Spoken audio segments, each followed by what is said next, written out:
रात के करीब 11:30 बजे थे। शहर की सारी गलियां सुनसान हो चुकी थीं। सिर्फ स्ट्रीट लाइट्स की पीली रोशनी और कभी-कभी भौंकते कुत्तों की आवाजें सुनाई दे रही थीं। आदित्य अपने कमरे में बैठा लैपटॉप पर काम कर रहा था। तभी उसके मोबाइल पर टिंग की आवाज आई।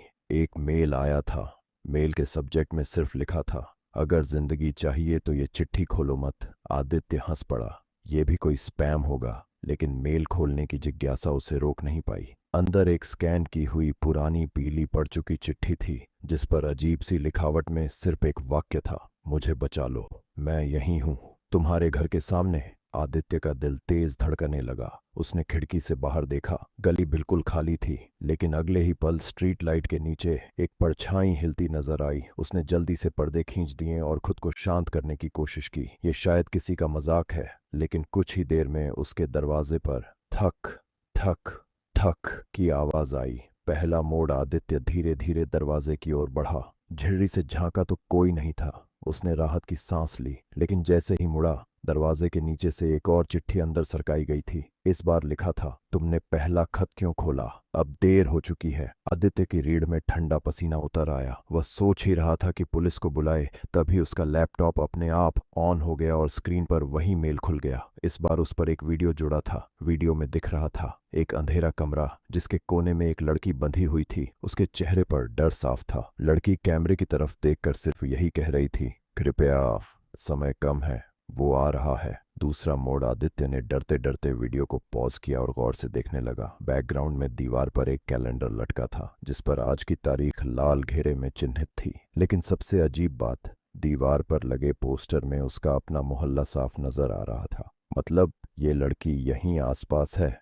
आदित्य का दिमाग दौड़ने लगा। उसने बाहर जाने का फैसला किया, लेकिन जैसे ही गली में कदम रखा, मोबाइल में एक और मैसेज आया, तुम्हारे हर कदम पर नजर है, अगर मदद करनी है तो तीसरे खत का इंतजार करो। तीसरा मोड़ करीब आधा घंटा बीता। सन्नाटा और गहरा हो गया। तभी गली के कोने से किसी ने एक कागज हवा में उड़ा दिया, जो सीधा आदित्य के पैरों के पास आकर गिरा। उसमें लिखा था, पुराना कुआं, रात 12 बजे, अकेले आना वरना देर हो जाएगी।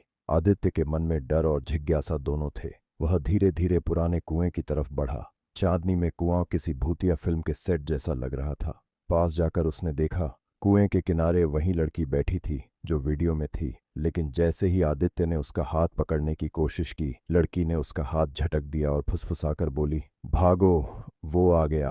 क्लाइमैक्स की शुरुआत। आदित्य ने पीछे मुड़कर देखा। अंधेरे में से एक लंबा काले कपड़ों में आदमी बाहर आ रहा था। उसका चेहरा नकाब से ढका हुआ था। उस आदमी की आवाज गहरी और डरावनी थी, तुमने मेरे खेल के नियम तोड़े हैं, अब इसकी सजा मिलेगी। आदित्य ने लड़की का हाथ पकड़कर भागना चाहा, लेकिन चारों ओर से काले कपड़ों में और लोग निकल आए। वे धीरे धीरे करीब आ रहे थे। लड़की ने जेब से एक चाबी निकालकर आदित्य के हाथ में दे दी और कहा, अगर सच जानना है तो कल सूरज उगने से पहले इस चाबी से अपने घर का ताला खोलना, लेकिन याद रखना, एक बार देखा तो वापसी नहीं होगी। अंत जो अधूरा है। अचानक एक जोर का धक्का लगा और आदित्य कुएं में गिर गया। उसने ऊपर देखा, लड़की और वे लोग गायब थे। बस कुएं की दीवार पर खून से लिखा एक वाक्य चमक रहा था, चाबी संभाल कर रखना, क्योंकि ये सिर्फ तुम्हें बचाएगी या खत्म कर देगी। कहानी यहाँ रुकती है। अब सवाल ये है, वो लड़की कौन थी, काले कपड़ों वाले लोग कौन हैं, और सबसे बड़ा, उस चाबी से उसके घर का कौन सा ताला खुलने वाला है। आगे की कहानी सुनने के लिए चैनल को सब्सक्राइब जरूर करें।